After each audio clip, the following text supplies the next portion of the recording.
James Connor's heart stopped the moment he heard the elevator chime at midnight. He stood frozen on the 47th floor of Sterling Technologies, one hand still gripping the handle of his cleaning cart, the other reaching instinctively toward the conference room where his 6-year-old daughter Lily was curled up on the leather couch. The jacket he draped over her small body, his only winter coat, rose and fell with her peaceful breathing, completely unaware that their entire lives might be about to collapse. The babysitter had canceled 3 hours ago. No warning, just a text that lit up his phone while he was scrubbing the executive bathroom on the 43rd floor. James had called everyone he could think of. His Aunt Carla in Indiana, the neighbor who sometimes watched Lily for $20, even Amanda's mother who hadn't spoken to him since the divorce. No one answered. No one was available. No one cared that a 34-year-old man making $18 an hour was about to lose the only stable job he'd had in 2 years.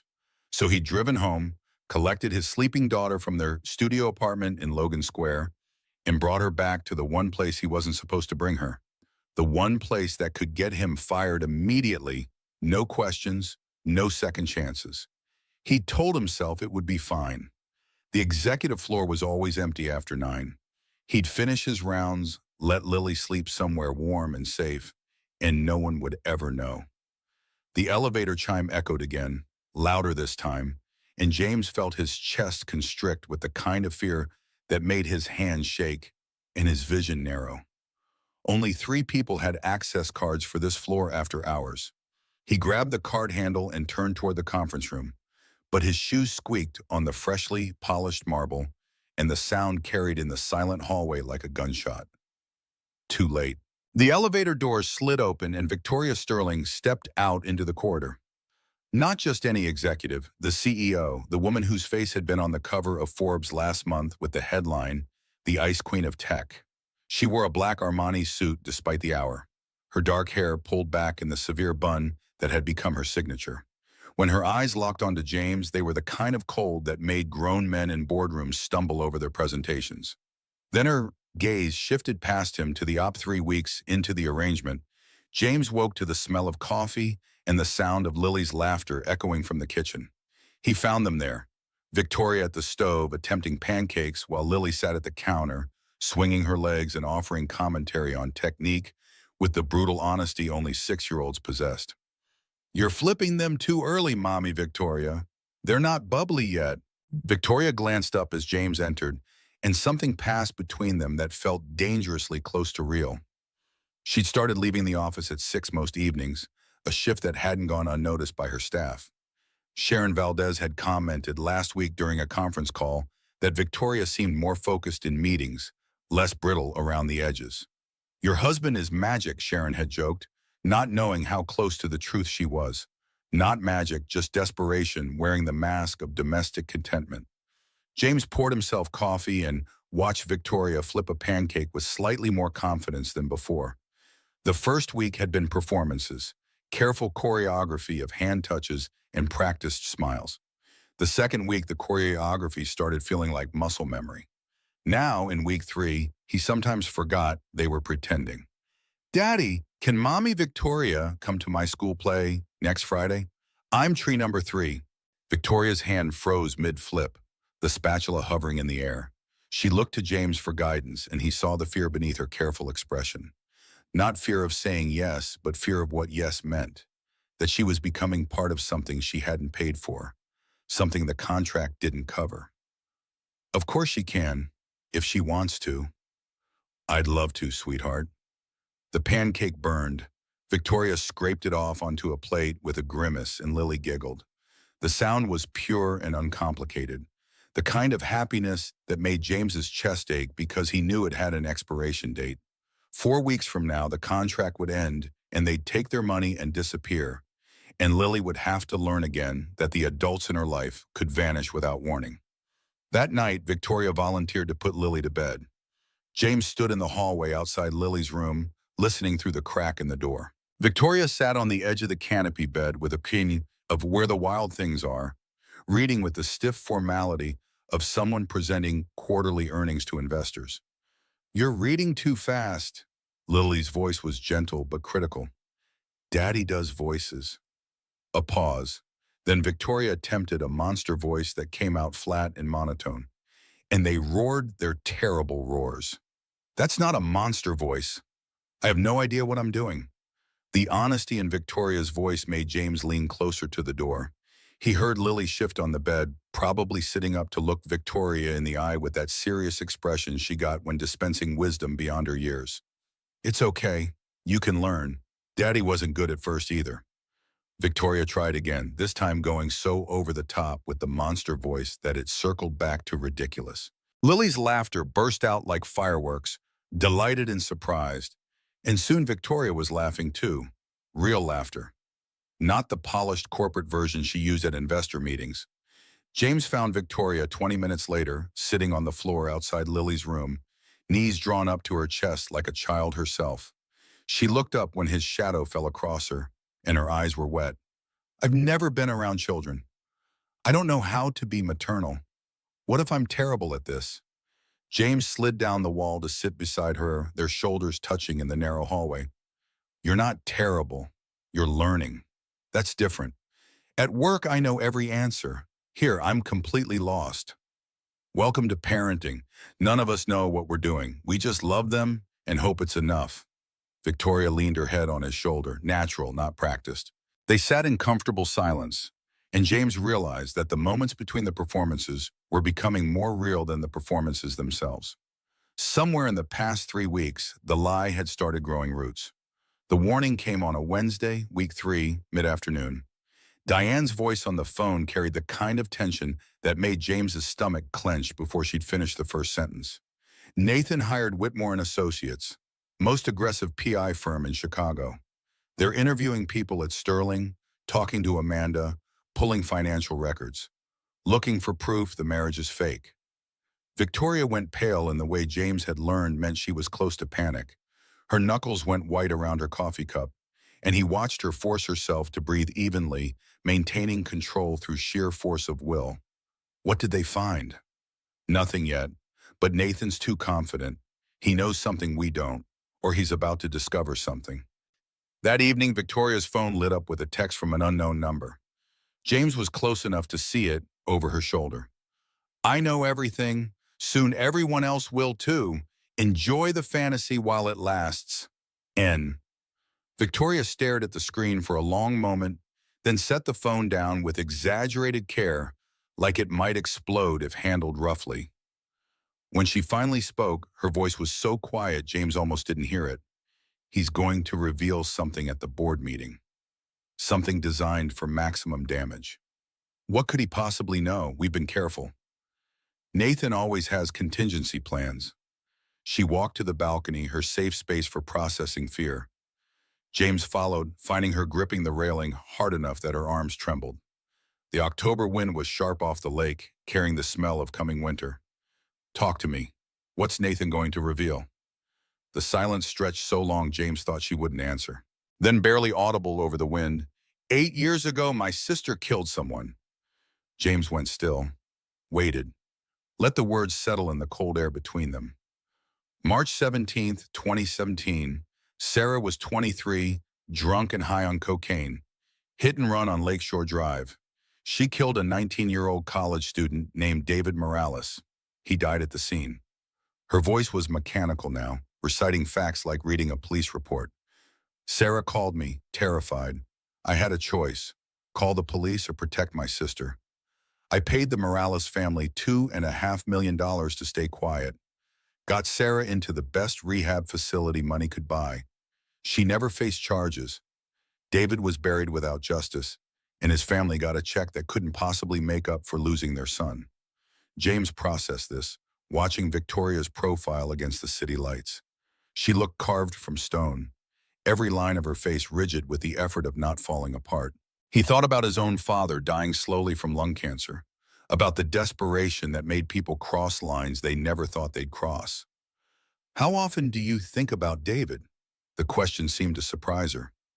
She turned to face him fully, and he saw tears tracking down her face that she didn't bother to wipe away. Every day, every single day for 8 years. Does Sarah? Yes, she's sober now, teaches middle school in Boston, calls me monthly to say thank you.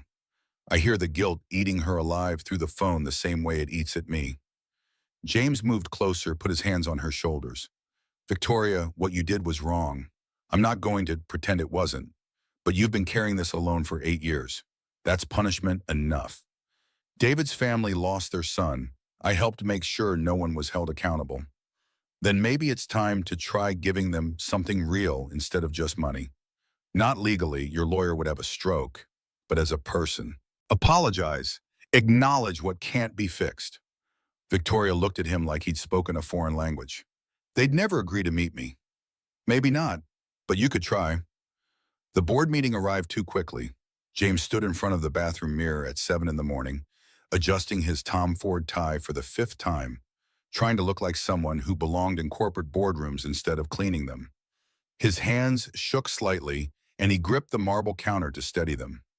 Victoria appeared in the doorway wearing her armor, a charcoal suit that probably cost more than James's old car, hair pulled back in that severe bun that meant she was preparing for battle. But her eyes betrayed her. She looked terrified in a way no amount of expensive clothing could hide. You look ready to terrify some board members. That's the idea. She attempted a smile that didn't reach her eyes. Armor for battle. Lily wandered in, rubbing sleep from her eyes, and Victoria's entire demeanor shifted. She poured orange juice without being asked, made toast with the careful attention of someone who'd been paying attention to morning routines, learning her daughter's patterns. Their daughter, the possessive, had started slipping into James's thoughts unbidden. Do you have to go to work today? Yes, sweetheart, but Maria will take you to school and pick you up, and tonight we'll do something special. Whatever you want. Can we make cookies? Absolutely. Chocolate chip? Lily nodded enthusiastically, already moving past the momentary disappointment with the resilience of children who'd learned early that adults had to leave sometimes. After she ran off to get ready for school, Victoria stood frozen at the counter, staring at the juice glass like it held answers. I'm scared, James. Scared of what Nathan's found. Scared of what he'll reveal. Scared that I've dragged you and Lily into something that's going to destroy all of us. James crossed the kitchen and took her hand. Then we face it together. No more pretending, at least not with each other. Whatever Nathan throws at us, we deal with it as partners. She nodded, but the fear didn't leave her eyes. It stayed there like a permanent resident, a reminder that some things couldn't be fixed with money or contracts or carefully rehearsed lies.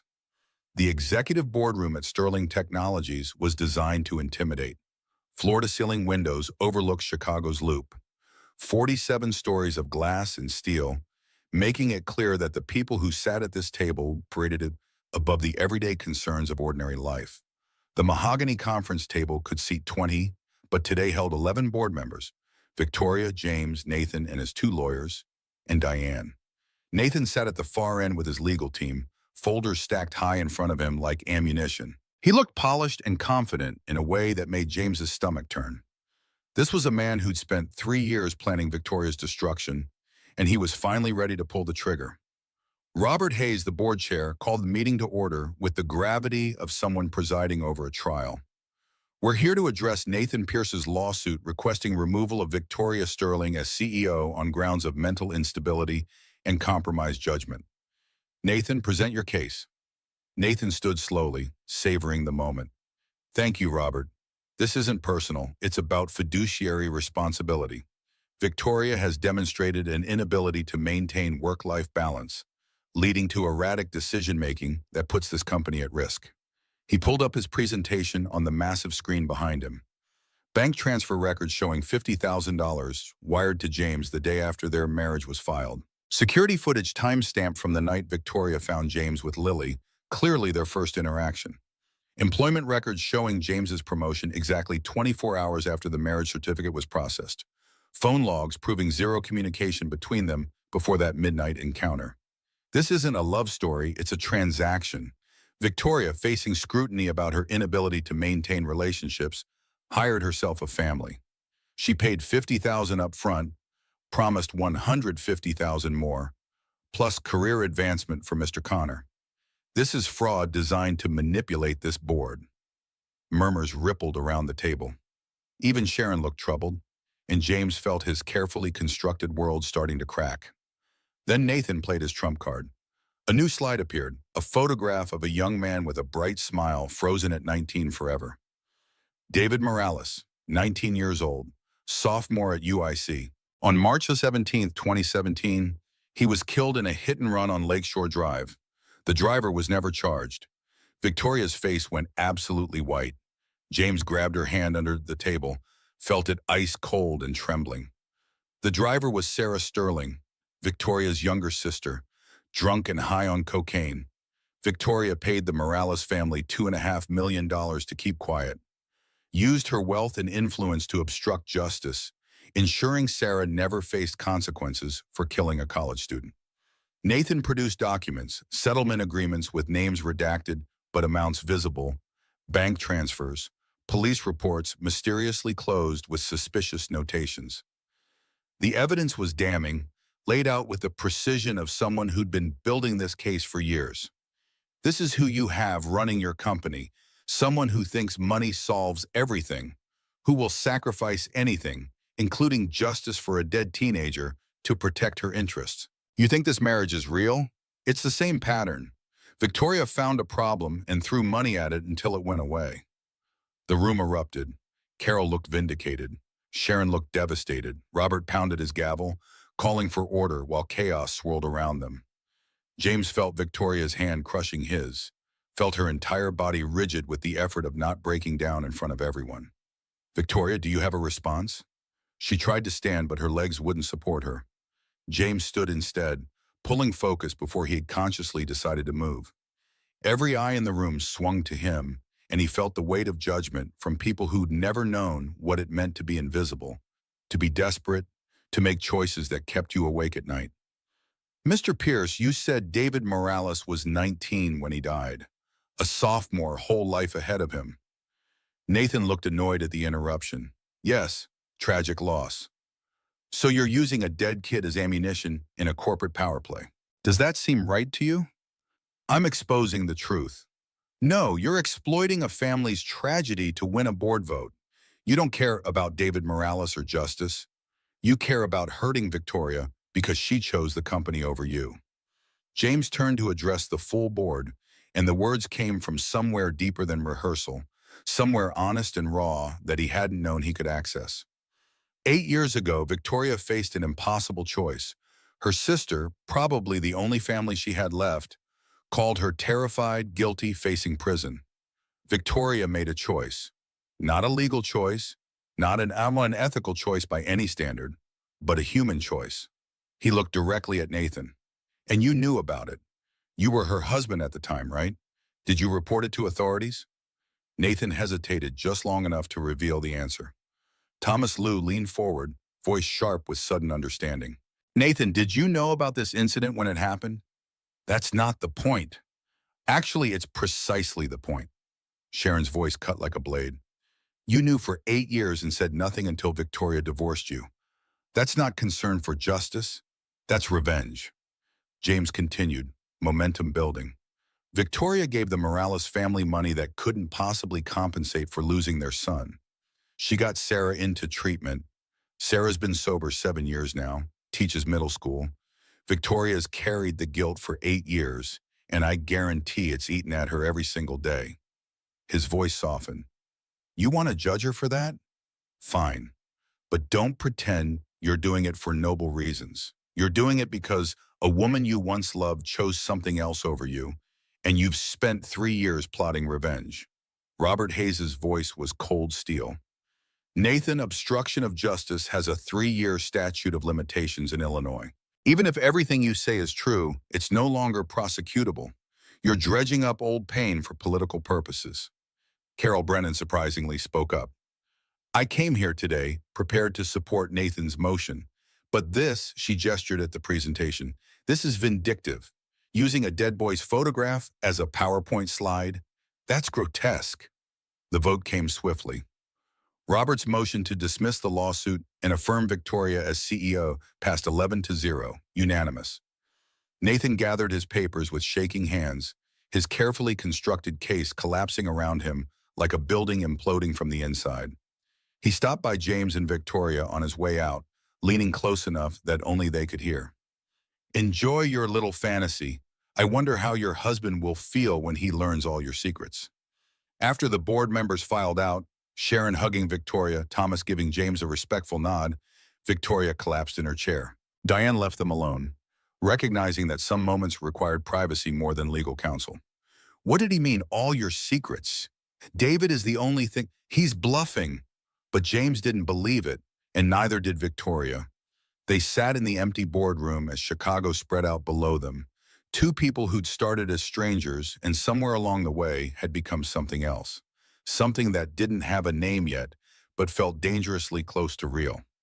That evening, after Lily was asleep, having made them read 4 books instead of the usual 2 because she sensed something was wrong, James found Victoria on her balcony again.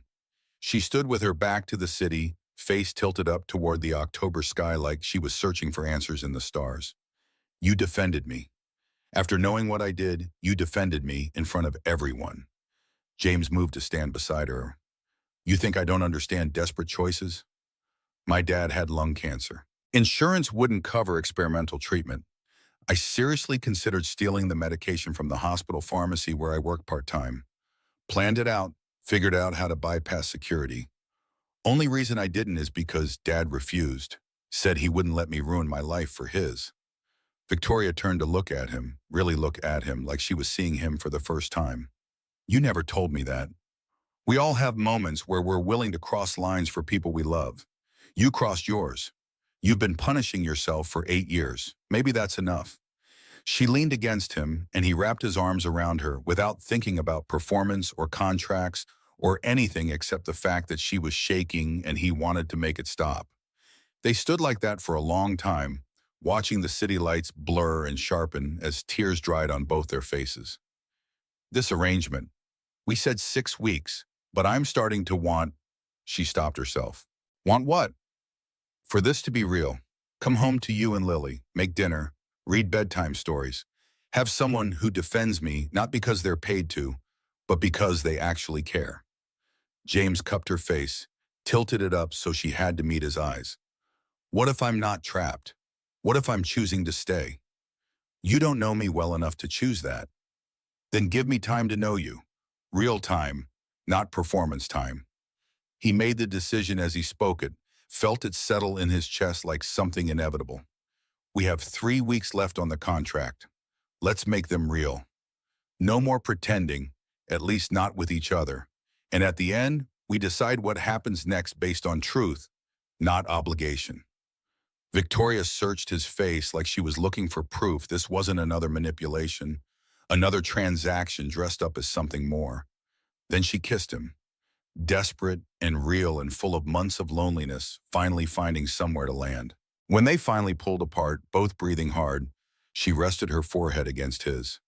And if it doesn't work, then I leave with what we agreed, but if it does, he didn't finish the thought, both of them too scared to voice what "if it does" might mean. They told Lily together the next morning, both sitting on the edge of her canopy bed while she clutched her rabbit and looked at them with eyes too old for 6 years. You asked if Daddy and I are lying. Victoria's voice was gentle but honest. The truth is we started by pretending, but we're not pretending anymore. We're trying to be a real family. How would you feel about that? Lily studied them both with that serious expression she got when processing big information. I already knew you were pretending at first. I'm not a baby, but I think you stopped pretending a while ago. You look at each other like Daddy used to look at Mommy Amanda before she left. The observation hit both adults like cold water. Victoria laughed, surprised and a little awed. You're very smart, you know that? I want you to be my real mom. Can I still call you Mommy Victoria? You can call me Mom, just Mom if you want. Lily threw her arms around Victoria's neck, and James joined the embrace. And for the first time, it felt like something they weren't performing. It felt like something they were building brick by brick, on a foundation that had started as lies but was slowly becoming something solid. The call from Diane came that afternoon. Rosa Morales wants to meet with you, David's mother. She saw the news coverage of the board meeting, saw Nathan's accusations. She wants to talk. Face to face, Victoria went pale. Why, she can't sue. Statute of limitations. She didn't say, just that she wants to meet. They drove to a small Mexican restaurant in Pilsen on Saturday evening, Victoria insisting James come with her. Diane waited at a separate table, giving them space but staying close in case things went badly. Rosa Morales sat in a corner booth, late 50s, wearing a simple dress and crucifix necklace. Her face was lined with the kind of grief that never fully heals, the permanent mark left by losing a child. She spoke in Spanish first, and Victoria responded haltingly but fluently. James hadn't known she spoke Spanish, hadn't known a lot of things about her he was discovering. Rosa switched to English, her voice carrying the weight of 8 years of unanswered questions. You paid me to be quiet about David. Yes, and I'm sorry. Why you come now? Lawyers say I cannot sue. Too many years pass. I'm not here because of lawyers. I'm here because my husband told me I needed to try to give you something real instead of just money. An apology. Acknowledgement that what I did was wrong.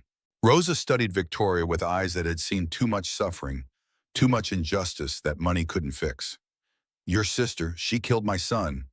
You give money so she not go to jail. Yes, I won't make excuses for that.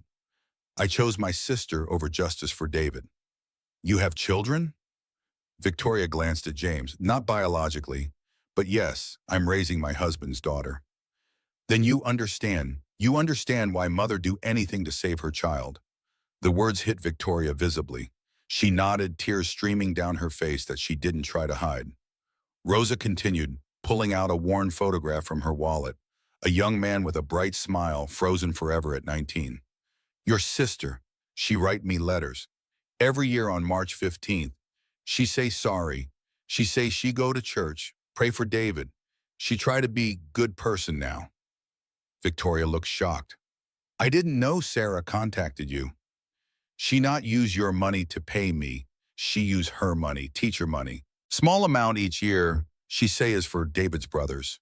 For college. Rosa placed her hand over Victoria's across the table. I am Catholic. I believe in forgiveness. Even when it hurts so much, I cannot breathe. You did wrong thing. Your sister did wrong thing. But you both carry this. She touched her chest. This pain here. Forever. That is your punishment. Living with it. Victoria broke down completely, and James watched Rosa, this woman who had every right to hate them, offering comfort instead of condemnation, offering something that looked impossibly like grace. I'm so sorry. I know, I see it. Your husband, he love you? James answered without hesitation. Yes. Then you have chance at happy. Take it. Do not waste time on guilt. That changed nothing. Honor my David by being good to that little girl, by making good choices now.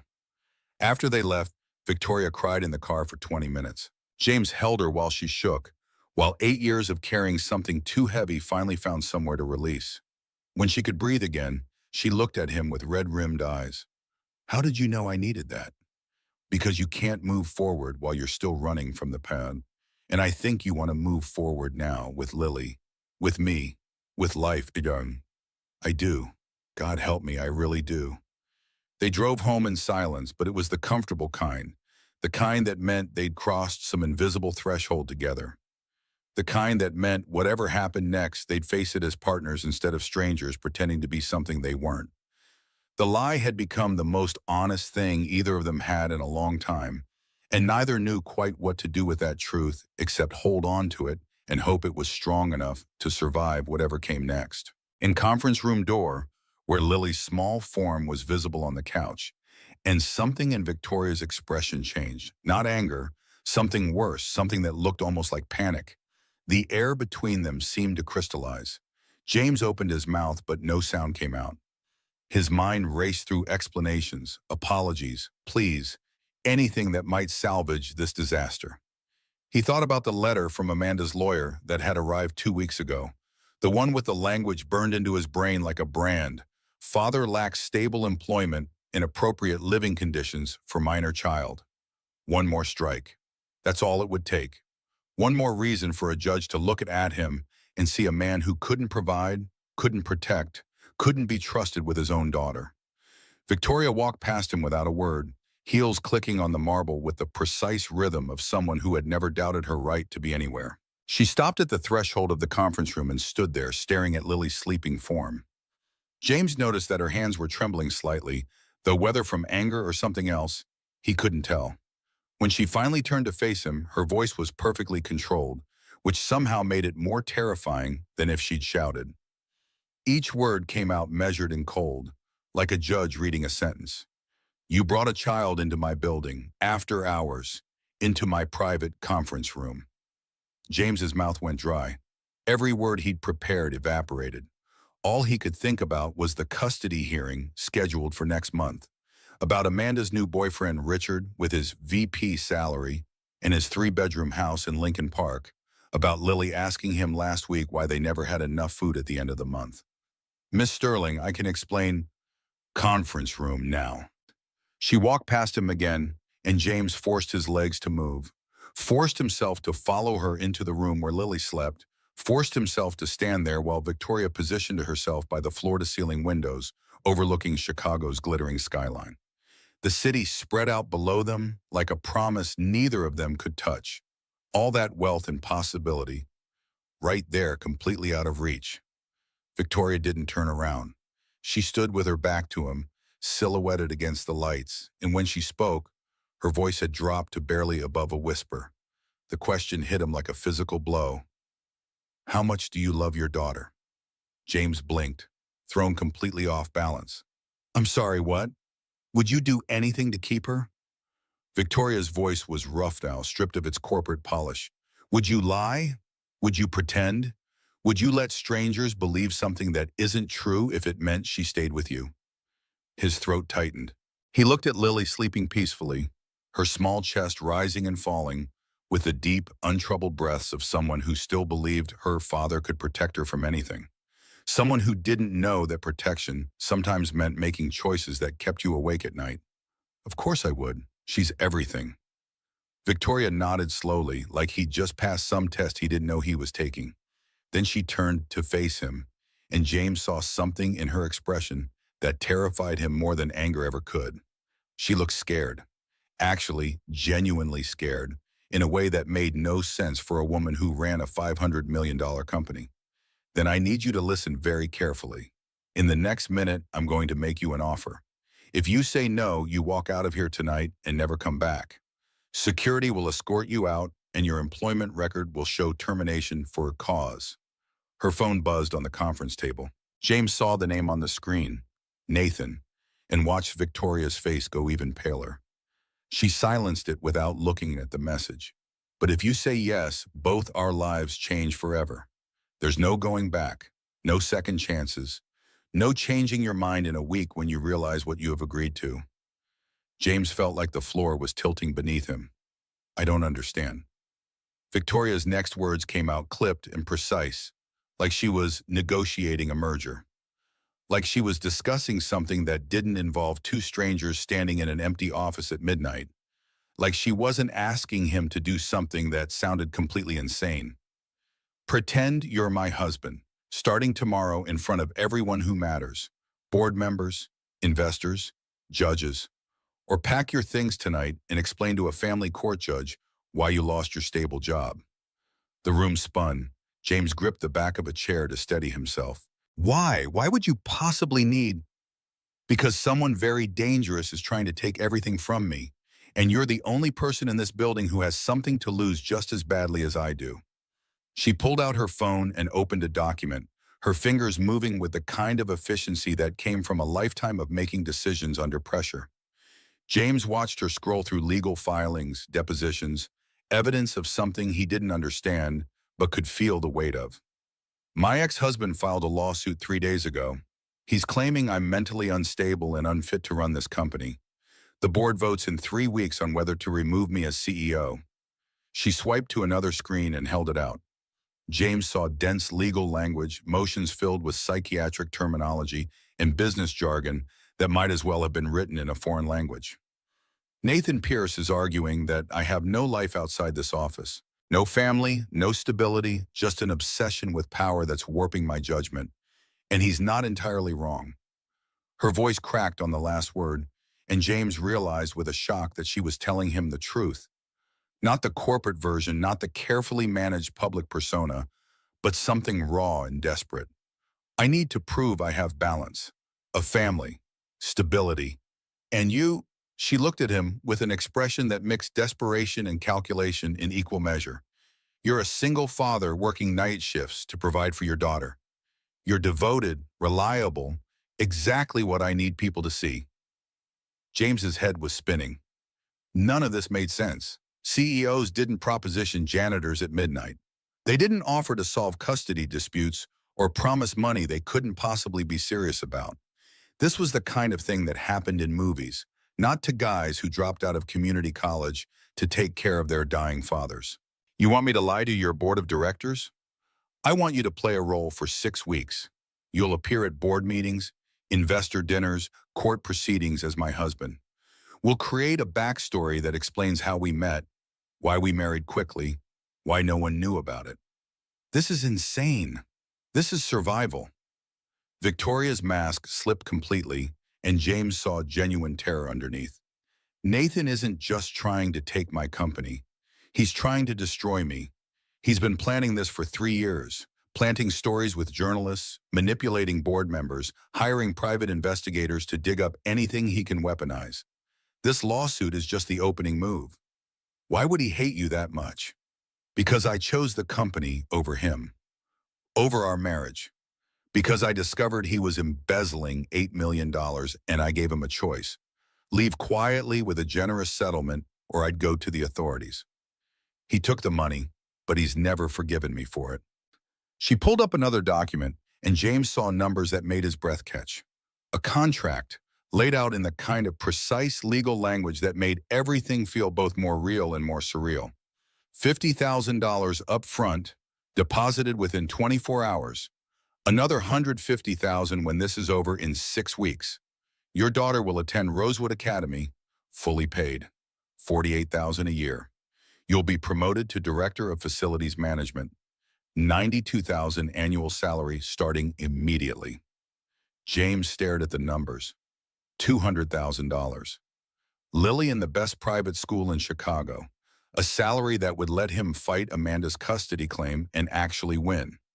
Or he could call her bluff, walk away with his pride intact, and watch everything fall apart in slow motion over the next month. Or I call security right now and you're fired for policy violations. Your employment record shows termination for cause, and you get to explain to a judge why you lost your stable job. Your ex-wife's lawyer will have a field day with that, won't he? The threat hung in the air between them like poison gas. James looked at Lily one more time, at her worn sneakers that were getting too small, at the jacket that was supposed to be his winter coat, but spent most nights keeping her warm, at the future he couldn't give her on $18 an hour while paying Amanda $900 a month in child support. If I do this, his voice came out rough. What exactly happens? My lawyer will brief you tomorrow. We'll create a detailed backstory, where we met, how we fell in love, why we married quickly. You'll sign a contract that makes everything legally binding. We'll get marriage certificates filed with the city, a prenuptial agreement protecting my assets. You'll move into my penthouse on Lakeshore Drive with Emma. And you'll convince everyone who matters that we're genuinely happy together. For 6 weeks, that's all I need. Then you walk away with enough money to fight any custody battle and never worry about rent again. James felt like he was standing at the edge of a cliff in the dark with someone offering to pay him to jump, not knowing what was at the bottom. His father's voice echoed in his head, the man who'd spent 40 years welding union jobs and never apologized for working with his hands. Honest work for honest pay, son. That's all a man needs. What would his father think of this? Of his son selling his integrity for a chance at something better? But then he thought about the letter from Amanda's lawyer that had arrived last week, about the part that said, father's work schedule precludes adequate supervision and stable home environment, about the follow-up that said Amanda was prepared to file for full custody with supervised visitation only. One more strike against him, and the judge might listen. Okay. The word came out before James could stop it, before he could think through all the ways this could destroy him. I'll do it. Victoria's shoulders dropped slightly, relief flashing across her face before the mask snapped back into place. My driver will pick you up tomorrow at noon. Bring everything you own. We start immediately. She walked toward the door, then paused without turning around. And James, if you tell anyone the truth about this arrangement, the deal is off and you're finished. My lawyers will bury you in litigation for breach of contract, and you'll lose everything anyway. Do you understand? I understand. After she left, James stood in the empty conference room, the magnitude of what he'd just agreed to crashing over him like a wave. Lily woke up and rubbed her eyes, her small voice cutting through his spiral of panic. Daddy, I had a dream about a castle. James picked her up, feeling her small arms wrap around his neck with the kind of trust that made his chest ache. Yeah, baby. We lived there, you and me, and a pretty lady. Was that real? His throat tightened. Not yet, sweetheart, but maybe soon. Is the lady nice? He thought about the fear in Victoria's eyes, the desperation in her voice, the way her hands had shaken when she'd made her offer. I don't know yet, but I think she's trying to be. The next morning, James packed their entire lives into 3 suitcases and 2 cardboard boxes from the dumpster behind their building. It took less than an hour. The studio apartment in Logan Square had been temporary for 2 years now. Temporary because James kept telling himself he'd find something better. Somewhere Lily could have her own room, somewhere the heat worked consistently and the neighbors didn't fight through the walls until 3 in the morning. Lily sat on the bed watching him, clutching the stuffed rabbit that Amanda had given her 3 birthdays ago, back when Amanda still pretended to care. Her small face was serious in the way children get when they sense something big is happening, but don't have the words to ask about it. Are we going on a trip? Something like that. For how long? James knelt down beside her, trying to find words that weren't exactly lies but weren't the truth either.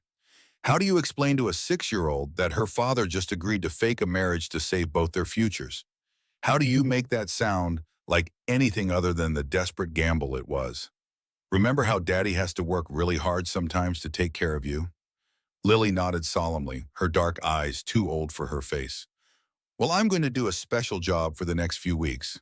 We're going to stay with someone, a lady named Miss Sterling. And it's really important that you're on your best behavior, okay? We're going to pretend something for a little while. Her eyes narrowed. She was 6, but she was sharp. Too sharp sometimes. Pretend what? That Miss Sterling and I are friends. Really good friends, like how Mommy Amanda has Richard now. Boyfriend and girlfriend kind of friends. But it's just pretend? Just for work, baby. Just so Daddy can keep taking care of you the way you deserve. Can you do that for me? Lily hugged her rabbit tighter, and James saw the confusion and worry on her face that no 6-year-old should have to carry. She'd already lived through 1 divorce, already learned that the adults in her life could lie with smiles on their faces, already understood that sometimes people left and never explained why. I guess, but I don't like lying. I know, sweetheart. Me neither. James pulled her into a hug, breathing in the strawberry scent of the cheap shampoo they bought at the dollar store. But sometimes grown-ups have to do complicated things to keep the people they love safe. Do you trust Daddy? Always.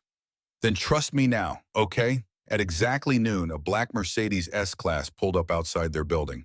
The driver was an older man in a suit, silver hair and kind eyes, who introduced himself simply as Vincent. He loaded their 3 suitcases and 2 cardboard boxes into the trunk, without comment, without judgment, without any indication that he found it strange that a CEO's new husband owned so few possessions that they fit in the back of a car.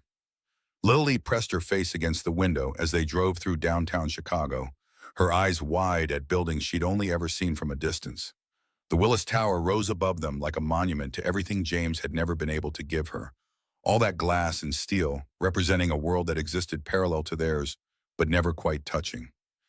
Daddy, look, that building is so tall. That's where Miss Sterling works, baby. Where I used to work too, at night. You worked in a castle? Vincent smiled slightly in the rearview mirror. It does look like one, doesn't it, Miss Lily? Victoria's penthouse was on the 52nd floor of a glass and steel tower on Lakeshore Drive, the kind of address James had only ever seen in magazines. The elevator opened directly into the apartment. No hallway, no shared space, just straight into a foyer that was bigger than their entire studio. Floor-to-ceiling windows offered a panoramic view of Lake Michigan stretching to the horizon, the water gray and choppy under the October sky. The living room featured furniture that looked like it belonged in a museum, art on the walls that James vaguely recognized from Lily's library, books about famous paintings, and a kitchen with appliances he didn't know how to operate. Lily gasped and grabbed James's hand tighter, not with excitement, but with something closer to fear. She'd never been in a place like this. Neither had he. It felt less like a home and more like a stage set, somewhere they were visiting but didn't belong. Victoria was waiting for them, dressed more casually than last night, in designer jeans and a silk blouse that probably cost more than James's monthly rent. But she still looked intimidating in a way that made him feel like an imposter who'd be discovered any second. "Welcome." She looked down at Lily and something in her expression shifted, going from corporate polish to awkwardly uncertain. "You must be Lily." Lily hid behind James's leg, peeking out with one eye like she was checking if the coast was clear. Victoria knelt down to Lily's eye level, her movements careful like she was approaching a skittish animal. James realized with a start that she had no idea how to interact with children. The woman who commanded boardrooms and negotiated million-dollar deals was completely lost when confronted with a 6-year-old. "I know this is scary. New places always are. But I promise you're safe here. And I think you're going to like your room." "I get my own room?" Lily's voice was small, tentative. "You do. Would you like to see it?" Lily looked up at James, seeking permission. He nodded, and she took a tentative step forward. Victoria stood and offered her hand with surprising gentleness. After a moment of hesitation, Lily took it, and James watched them walk down the hallway together, this strange woman and his daughter, beginning something he didn't fully understand but had already committed to. Victoria pushed open a door at the end of the hall and Lily's jaw dropped. The room was painted soft yellow with white trim. A canopy bed dominated one corner, covered in stuffed animals that still had their tags. Bookshelves lined an entire wall, filled with everything from picture books to middle-grade novels. There was a small desk with art supplies already arranged in neat containers, a window seat with cushions overlooking the city, and a toy box overflowing with dolls and games and puzzles. Is this really mine?" "For as long as you're here." Victoria's voice had lost its corporate edge completely. "My assistant wasn't sure what you liked, so she got a variety of things. If there's something specific you want that's not here, just tell me." Lily walked slowly into the room, touching everything like she was afraid it might disappear. She picked up a stuffed bear from the bed, holding it carefully with both hands, and James saw tears forming in the corners of her eyes. Not happy tears, overwhelmed tears, the tears of a child who'd never had much suddenly confronted with too much, not knowing if she was allowed to want it. "Can I really keep this? Everything in this room is yours." Then Lily did something that caught everyone off guard. She ran forward and wrapped her arms around Victoria's legs in an impulsive hug that made the CEO freeze like she'd been struck by lightning. Victoria's hands hovered uncertainly in the air before gently patting Lily's back with the awkwardness of someone who'd never comforted a child before. "Thank you. You're welcome, sweetheart." When Lily released her and started exploring the bookshelves with her rabbit tucked under one arm, Victoria caught James's eye. Something vulnerable flashed across her face. Surprise, maybe, or longing, before the professional mask returned. "James, my lawyer is waiting in my office." "Lily, there are snacks in the kitchen if you're hungry. The housekeeper, Maria, will be here in 20 minutes. She has a granddaughter your age and brought some games to play." Victoria's home office was all glass and steel, designed to intimidate. A woman in her 50s with sharp gray eyes and hair pulled back in a severe bun sat at the desk, a stack of legal documents in front of her thick enough to use as a weapon. She stood when they entered, and her expression made it clear she'd sized James up in the first 3 seconds and found him wanting. "James Connor, I'm Diane Rothman, Miss Sterling's attorney."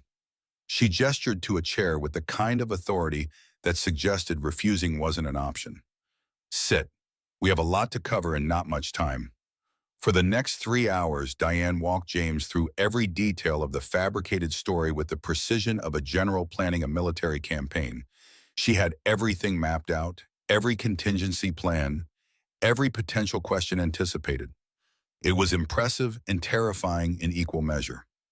James and Victoria had met 7 months ago at a charity gala for STEM education at the Art Institute of Chicago. Victoria had been giving a speech about closing the opportunity gap in tech careers. James had been there volunteering as part of Sterling Technologies' employee community service program, helping with setup and breakdown. You talked during the cocktail hour about workforce development. Diane read from her notes like she was describing real events, not fiction they were creating from whole cloth. Victoria was impressed by your practical insights.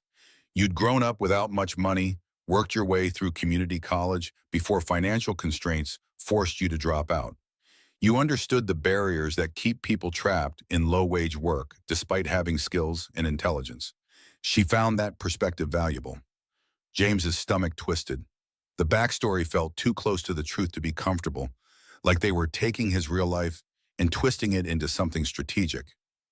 Diane continued with the timeline. Their first actual date was April 15th at a small Italian restaurant in Lincoln Park called Lucia's. James ordered the carbonara. Victoria had the seafood risotto. They talked about Lily, about Victoria's work, about their respective childhoods. The connection was immediate and genuine. You saw each other weekly after that, always low-key, coffee shops, walks by the lake, quiet dinners. Victoria wanted to keep the relationship private because of company policy about relationships between executives and employees. You understood and respected that boundary. When did we supposedly get engaged? You didn't. You went to City Hall 3 weeks ago and got married. Spontaneous, romantic. You both knew what you wanted and saw no reason to wait. Very modern, very practical. James tried to absorb the information. Dates, locations, conversations, emotions, like studying for an exam where failure meant losing everything. Diane pulled out another document, this one thicker than the others. The pages were densely packed with legal terminology that made James's eyes hurt just looking at it. The marriage license is real, filed legally with Cook County, but you need to understand what that means. You are actually married to Victoria Sterling. On paper, in the eyes of the law, you are her husband. This isn't a fake marriage, it's a marriage entered into under false pretenses, which is a different thing entirely. That seems extreme for a business dispute. Diane and Victoria exchanged a glance that made James's instincts prickle with warning. Nathan Pierce isn't just suing for control of the company.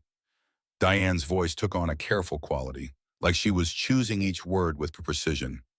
He's been systematically working to destroy Victoria's reputation for 3 years, planting stories in the media about her being cold, unstable, obsessed with work to an unhealthy degree, manipulating board members by suggesting she's unfit for leadership, hiring private investigators to dig up anything he can weaponize. This lawsuit is just the opening move. Why does he hate her so much? Victoria's jaw tightened. She stared out the window for a long moment before speaking, and when she did, her voice was hollow in a way that made James realize this wasn't just business for her. This was personal. This was about something that had broken her in ways she'd never let anyone see. Nathan and I built Sterling Technologies together. We were partners before we were married. Both of us fresh out of MIT, both convinced we were going to change the world. For 5 years, it worked. We grew the company from a startup in my apartment to a major player in AI software. Revenue hit 100 million, then 200, then 500. Her voice went flat. But success changed him.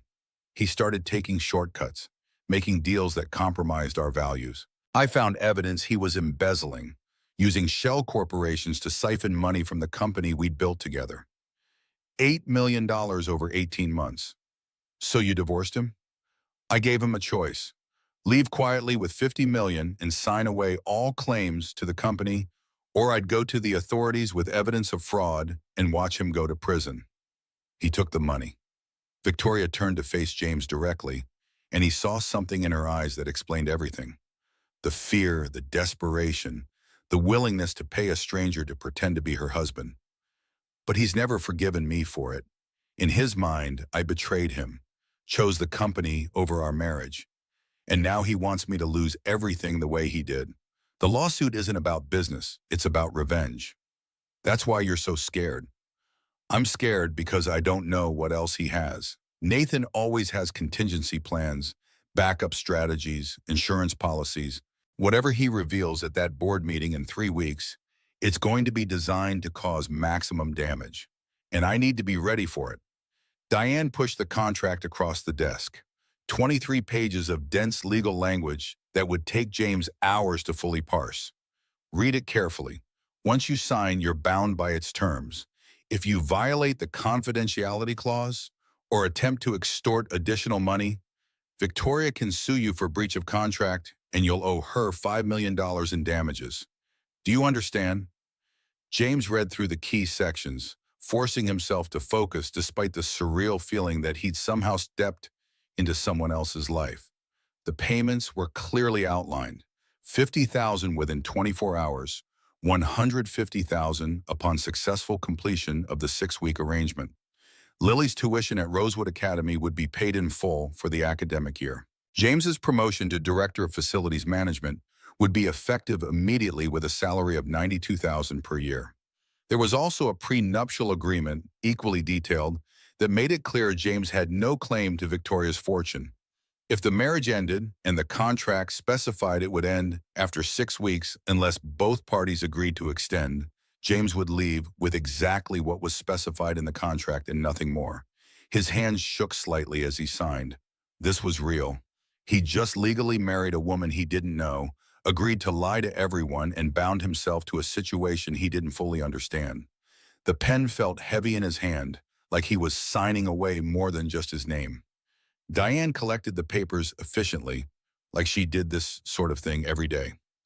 Good. Now let's discuss your public appearances. The board meeting is in 3 weeks. Before that, you'll attend a small dinner party Victoria is hosting tomorrow night. 4 board members and their spouses. Consider it a dress rehearsal. Tomorrow, James's voice cracked. I'm not ready.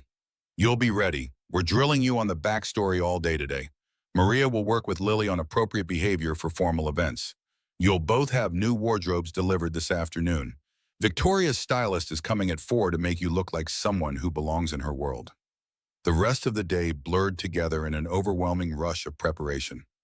Diane grilled James on details until he could recite their entire fictional relationship without hesitation. The name of the waiter at Lucia's, the color of Victoria's dress on their first date, the exact words he'd supposedly said when proposing they get married at City Hall. He struggled with the memorization at first, his brain feeling sluggish from stress and lack of sleep. But slowly the details started to stick, and he began to understand the strategy behind each choice. Every element of their story was designed to be believable, grounded in just enough truth to be convincing. Victoria jumped in to help when he stumbled, and they practiced their question and answer routine together.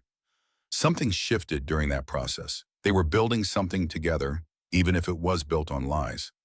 There was a strange intimacy in creating a shared history, deciding who they were to each other. The first kiss. Where was it? James looked at Victoria, realized they hadn't covered this. She met his eyes, and for a moment, the mask slipped completely. He saw uncertainty there, vulnerability, something that might have been hope.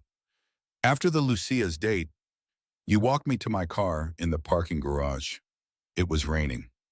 Her voice was soft, almost wistful. You opened the door for me, and when I turned to thank you, we just knew. It wasn't planned. It was perfect. The words hung in the air between them, and James wondered if she was describing something she wished had happened, some alternate version of her life where romance came naturally instead of being negotiated like a business deal. A stylist named Marcus arrived around 4 with racks of expensive clothes, measuring James with a tailor's eye and selecting outfits that transformed him from custodian to executive's husband. Suits from Tom Ford, casual wear from Ralph Lauren, shoes from Allen Edmonds. Everything fit perfectly, tailored to his frame, chosen to project confidence and success. You have good bone structure. Marcus circled him critically, adjusting the fit of a navy suit jacket. Strong jaw, nice eyes, decent posture, but you need a proper haircut. I'm calling Andre. Andre arrived an hour later, a French man with an accent so thick James could barely understand him. He transformed James's shaggy hair into something styled and professional, something that looked intentional instead of neglected. When James finally looked in the mirror, he barely recognized himself. The man staring back looked successful, polished, like someone who belonged in Victoria's world instead of cleaning it. Lily was having her own transformation. Maria, the housekeeper, had helped her pick out a dress for the dinner party and was teaching her formal dining etiquette in the dining room. When James found them, Lily was carefully folding a napkin while Maria corrected her technique with infinite patience. Like this, mija, napkin folded to the left of the plate. Why does it matter which side? Because details matter in formal settings. People notice these things. They make judgments about you based on small details. Lily saw James and ran over, her face lighting up with the kind of pure joy that made his chest ache. She'd already been bathed and dressed in new clothes, a simple blue dress that somehow managed to look both age-appropriate and expensive. Daddy, Maria is teaching me fancy stuff. James picked her up, noting how light she felt, how small. In 6 weeks, this would all be over. They'd take the money and leave, and Lily would have to readjust again, learn to live with less again, understand that castles were just temporary stops for people like them. I see that. You're becoming very sophisticated. What's sophisticated mean? It means fancy and smart at the same time. Victoria appeared in the doorway and James's breath caught.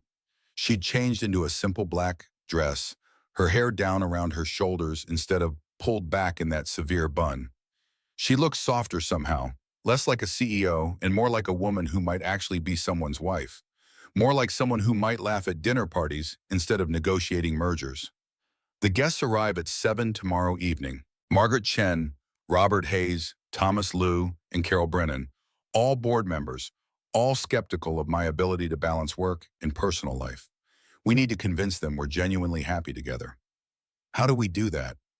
James set Lily down gently, watched her run back to Maria and her napkin folding lessons. Small touches, hand-holding, inside jokes, comfortable silence, the kind of intimacy that can't be faked easily. Victoria paused and James saw vulnerability flash across her face, at least the kind that's very difficult to fake convincingly. That night, after Lily was asleep in her new room, having insisted on reading 3 books and testing every stuffed animal on the bed, James stood in his own bedroom, staring at the California King mattress and wondering how his life had become so surreal in less than 24 hours. The room was bigger than their entire studio apartment. The bathroom had heated floors and a rainfall shower that probably used more water in one use than they'd used in a week at the old place. His phone buzzed with a text from Amanda. Heard you moved. New address? James's stomach dropped. How did she know already? He'd been planning to tell her himself to control the narrative, but someone must have seen the Mercedes or mentioned something to someone who knew someone. Chicago was a big city that somehow felt very small when you were trying to keep secrets. He typed back carefully. Yeah, I got a better place. Good for Lily. Where? James hesitated, then sent Victoria's address. There was no avoiding it. Amanda had legal rights to know where their daughter was living. Her response came immediately. Lakeshore Drive? How the hell did you afford that? My situation changed. We'll talk about it when you visit. You better believe we will. I'm coming tomorrow afternoon. James closed his eyes. Amanda would arrive right before the dinner party. This was going to be a disaster. He'd have maybe 2 hours to convince his ex-wife that his sudden change in circumstances was legitimate before having to convince Victoria's board members of the same thing. The lies were stacking up faster than he could keep track of them. He found Victoria in her office, working despite the late hour. The glow from her laptop screen cast shadows across her face, making her look younger and more vulnerable than she did in boardroom lighting. She looked up when he entered, and for a moment, neither of them spoke. Can't sleep either? She gestured to the chair across from her desk, and James sat, feeling the weight of what they'd started settling over both of them. Amanda's coming tomorrow afternoon. She wants to see where Lily's living. Victoria set down her pen, processing this information with the same analytical precision she probably applied to business problems. That's actually good timing. How is that possibly good? Because the best way to convince Amanda this is real is to let her see us together. See Lily happy. See the life we're supposedly building. James leaned forward, elbows on his knees, trying to make sense of Victoria's logic. You don't know Amanda. She's competitive. She left because I couldn't provide the life she wanted, and now she's with someone who can. When she sees what I have now, she won't just accept it. She'll fight harder, just to prove she can. Then we make sure she can't win. Diane's already drafting a custody modification proposal. We'll offer Amanda reduced child support in exchange for you having primary custody. Frame it as giving her more freedom while ensuring Lily has the best possible life. What if she refuses? She won't, because fighting you now means going up against me, against my resources, my lawyers, my influence. Amanda's smart enough to know when she's outmatched. James wanted to argue, but Victoria was probably right. Amanda had always been pragmatic, even about motherhood. She'd loved the idea of having a daughter more than the reality of raising one, loved the Instagram photos and the mommy groups more than the actual work of parenting. There's something else. Victoria stood and walked around the desk, closer to where James sat, close enough that he could smell her perfume, something subtle and expensive. Tomorrow night, during the dinner party, we need to act like a couple. That means physical affection, touching, casual intimacy. Are you comfortable with that? I don't have a choice, do I? There's always a choice, but some choices have consequences. She moved closer still, close enough that James could feel the warmth radiating from her body, and took his hand. Her skin was cool and smooth, her grip surprisingly gentle for someone who commanded boardrooms. She guided his arm around her waist with the efficiency of someone following a rehearsed choreography. Like this, comfortable, natural, like we've done it 1,000 times before. James's heart was racing, and he knew she could probably feel it through the thin fabric of her dress. This felt dangerous in a way that had nothing to do with getting caught lying. This felt like stepping over a line they couldn't uncross. This feels anything but natural. It will eventually, but her voice wavered slightly, betraying that she was just as nervous as he was. They stood like that for a moment, neither quite sure what to do next. The silence stretching between them, loaded with awkwardness and something else James couldn't identify.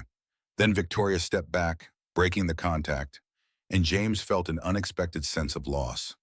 Tomorrow will be challenging. Amanda in the afternoon, then the dinner party in the evening. But if we get through it, the board meeting will be easier. And if we don't, she didn't finish the sentence. Didn't need to. Then Nathan wins. I lose the company. You lose Lily, and both our lives fall apart. The weight of that reality settled between them like a third presence in the room. They tied their fates together with signatures on a contract, two strangers gambling everything on their ability to make people believe a lie. Tomorrow would be the first real test. Tomorrow, they'd find out if they could actually pull this off, or if they'd both just made the biggest mistake of their lives. Week 6 arrived with the inevitability of a deadline neither of them wanted to face. Diane appeared at the penthouse on Wednesday afternoon carrying the kind of folder that marked endings, thick manila, stuffed with documents that would dissolve what they'd built back into its component parts if they let it. Contract expires Friday at midnight. At that point, James, you received the final payment of $150,000. The marriage can be annulled if both parties agree, or you can remain legally married and renegotiate terms. She spread the papers across Victoria's desk with the efficiency of someone who'd done this before, though James suspected she hadn't. How many fake marriages that became real had Diane witnessed? The annulment document sat on top, pristine and official, promising a clean exit for both of them if they chose it. You need to decide what happens next. After Diane left, James and Victoria sat on opposite sides of the desk, staring at the papers like they were landmines. The silence stretched between them, heavy with everything they'd built over 6 weeks and everything they stood to lose by making the wrong choice. What do you want? Victoria's voice was careful, like she was afraid the answer might shatter something fragile. You asked me that weeks ago. I think the question is, what do you want? I want you to stay. I want Lily to keep calling me Mom. I want to figure out how to make this weird, complicated thing we've built into something lasting. She looked up at him, vulnerable in a way that still caught him off guard. But I need to know it's what you want too, not because of money or obligation, because you choose it. James thought about 6 weeks ago when he'd been a janitor facing job loss. Thought about how Victoria had seemed like a monster using his vulnerability against him. Thought about how he'd planned to take the money and run. Then he thought about Lily reading bedtime stories with Victoria, about cooking dinner together while Lily did homework at the kitchen counter, about Rosa Morales offering forgiveness neither of them deserved, about falling asleep on this couch with his head on Victoria's shoulder while they watched bad movies. 3 weeks ago, I was a custodian facing job loss. Now I have custody of my daughter, a career that pays real money, and somewhere in the last 6 weeks I stopped pretending to love you and started actually doing it. Victoria's breath caught. You love me? Yeah, even though you're bossy and controlling and you work too much and you put hot sauce on everything, I love you anyway. I love you too, even though you leave wet towels on the bathroom floor and you're stubborn as hell and you won't admit when you're wrong about directions. They were both laughing and crying at the same time, the absurdity and reality of it crashing together in a way that felt more honest than anything James had experienced in his adult life. He picked up the annulment papers and held them for a moment, feeling their weight. We started this marriage as a lie. Let's try it as the truth instead. He tore the papers in half. The sound was satisfying and final, like closing a door on one version of their lives and opening another. Victoria stood and crossed to his side of the desk, and when she kissed him, it tasted like relief and terror in equal measure. Lily appeared in the doorway, having developed the uncanny ability all children possess to materialize during important adult moments. Are you guys okay? Victoria held out an arm. Perfect, sweetheart. How would you feel about this being forever instead of just for a while? Forever, like you're really my mom and not just pretending? Really, truly, if you want that. Lily threw herself at Victoria with the force of someone who'd spent her entire life learning that good things were temporary. I want that more than anything. James wrapped his arms around both of them, and somewhere in his chest, something settled that had been restless for years. They'd started as strangers making a desperate bargain, but they'd become something else through the alchemy of shared meals and bedtime stories and honest conversations about guilt and forgiveness. The call from Diane came Friday morning, 3 hours before the contract would have expired anyway. Amanda's lawyer contacted me. She's accepting the custody modification. Primary custody to you, James. 2 weekends monthly, reduced child support to $600. Also, Amanda's moving to Denver. Her boyfriend Richard got a VP position. They're relocating end of summer. James felt his lungs expand for what felt like the first time in months. When Amanda came that evening to pick up Lily for her weekend visitation, she stopped in the entryway with an expression he couldn't quite read. Not jealousy exactly, something closer to regret mixed with relief. She's happier here, happier than I ever managed to make her. You and Victoria, you're her real parents. I'm just the person who visits. After she left with Lily, Victoria found James on the balcony. Do you ever regret this? Giving up your freedom for a ready-made family and a complicated woman with a difficult past. Ooh, James pulled her close. I gave up working nights and barely seeing my daughter for a job that challenges me and a woman who makes me want to be better than I thought I could be. That's not sacrifice, that's winning. Winter settled over Chicago with the kind of cold that made the lake freeze at its edges. 2 months after they'd chosen to stay married, not the contract marriage that had expired in October, but the real one they'd chosen in December. Nathan made his final move. A package arrived at Sterling Technologies addressed to Victoria, no return address.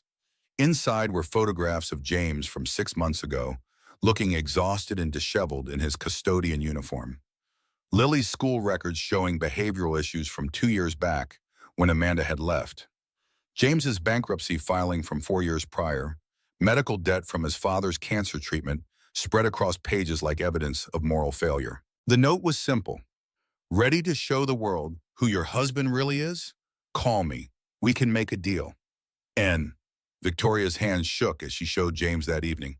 He's going to paint you as a con artist who scammed me. The media will destroy us. Let him. James's voice was steady. I filed bankruptcy after my dad died. Medical bills plus funeral costs. I had no choice. I'm not ashamed of that. The tabloids will say what they say. I'm not ashamed of where I come from or what I've done to survive.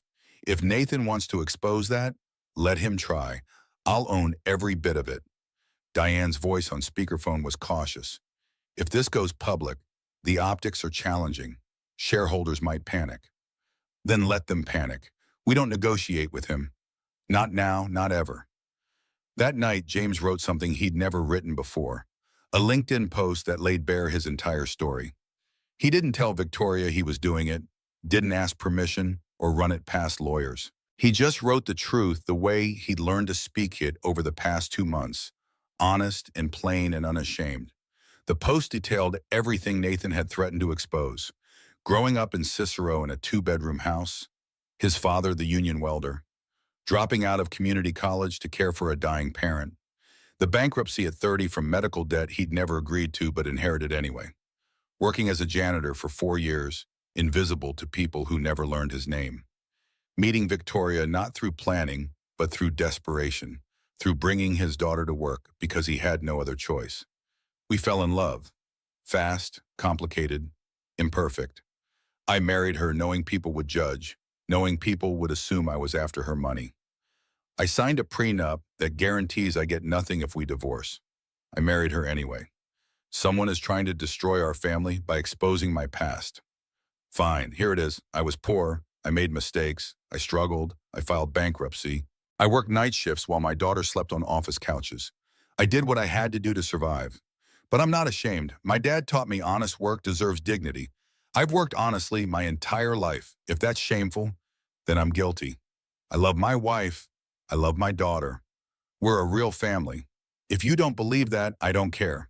We know the truth. To the person trying to hurt us, you failed. You can't shame someone who refuses to be ashamed.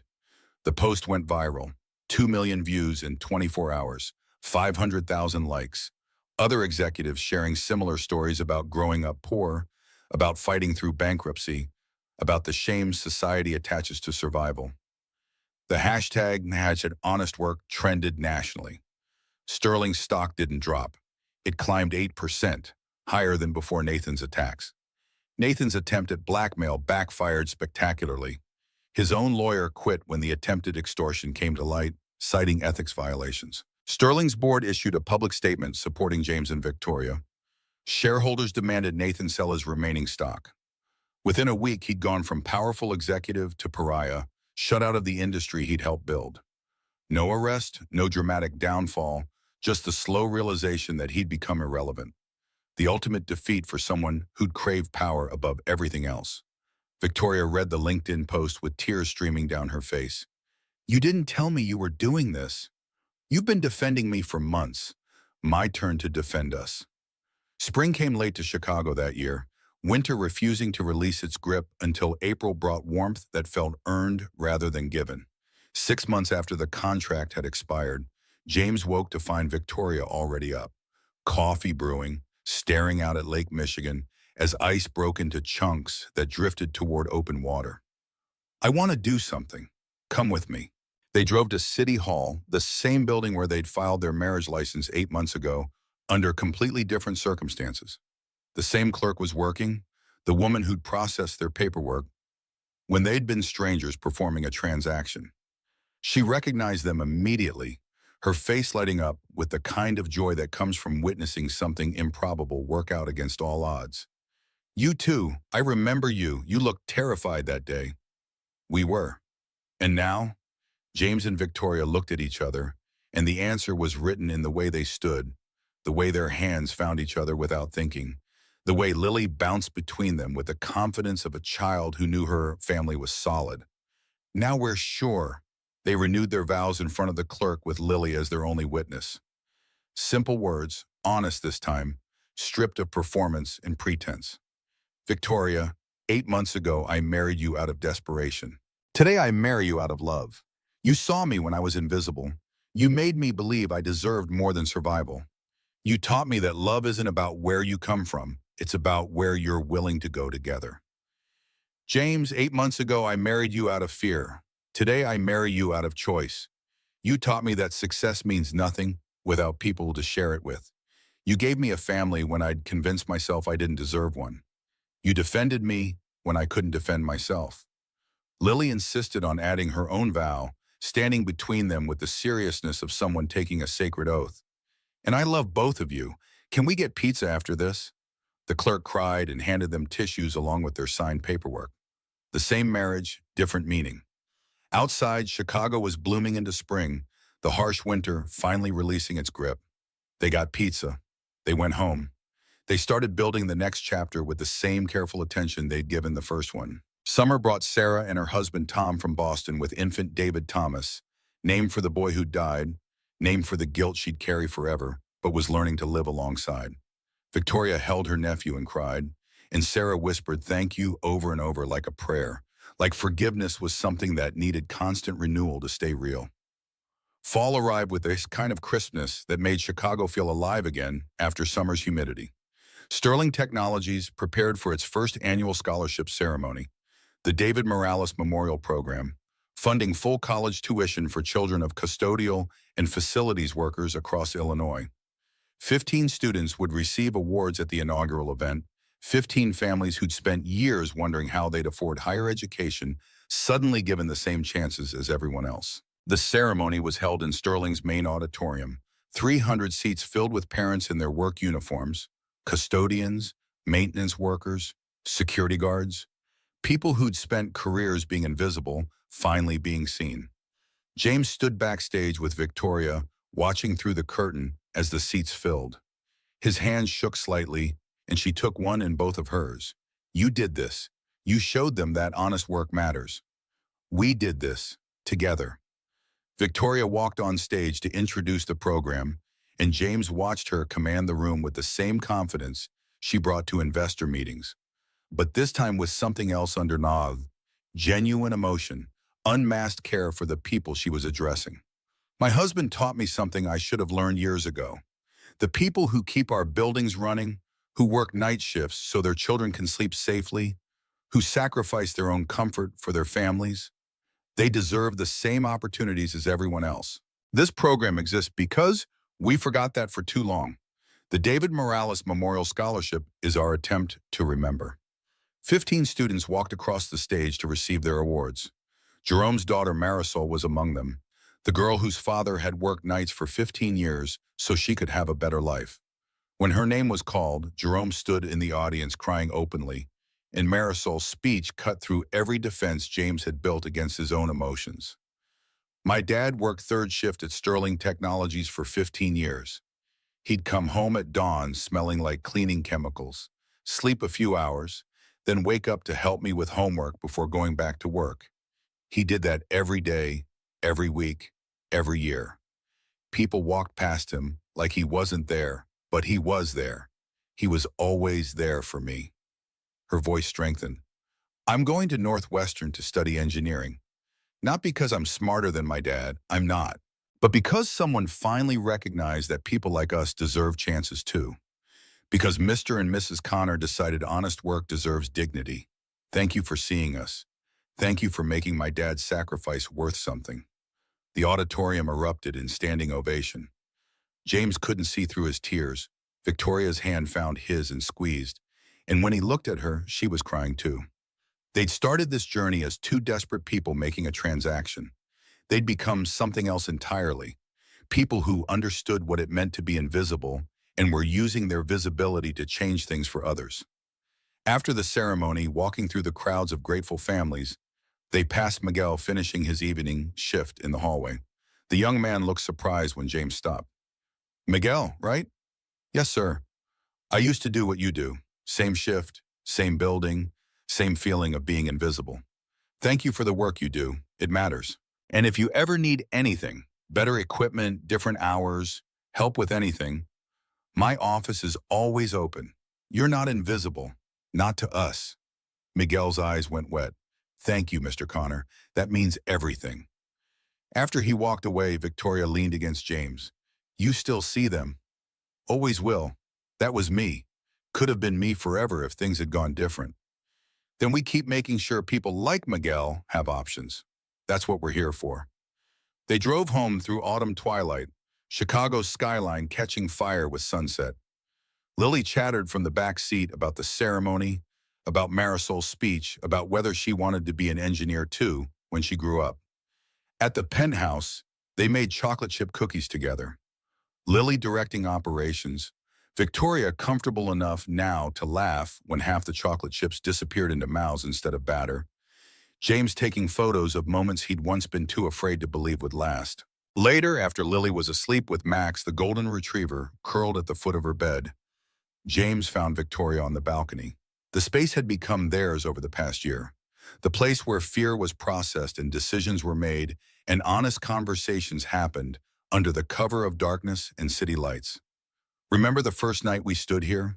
You told me I needed to give Rosa something real instead of money. Changed everything. You changed everything. You saw me when I was just as invisible as you felt. We saved each other. Victoria turned in his arms. No, we chose each other. There's a big difference. James thought about the deal that had started this, about Victoria's ultimatum that had felt like coercion, but had really been two desperate people finding each other in the dark. He thought about his father's words, honest work for honest pay, and realized he'd done the most honest work of his life building this family. The pay had been better than any contract could specify. 8 months ago, you made me an offer I couldn't refuse. Pretend you're my husband or pack your things. I said yes out of fear, out of desperation, because I had no choice. Victoria looked pained, but he continued. But if you asked me today, if I had all the choices in the world, all the money, all the stability, I'd still say yes. I'd choose this, choose you, choose us every single time. Because the best things in life aren't the ones we plan carefully. They're the ones that ambush us in midnight hallways and force us to choose between safety and possibility. Inside, their kitchen still smelled like burnt cookies. Tomorrow they'd wake up and do it all again.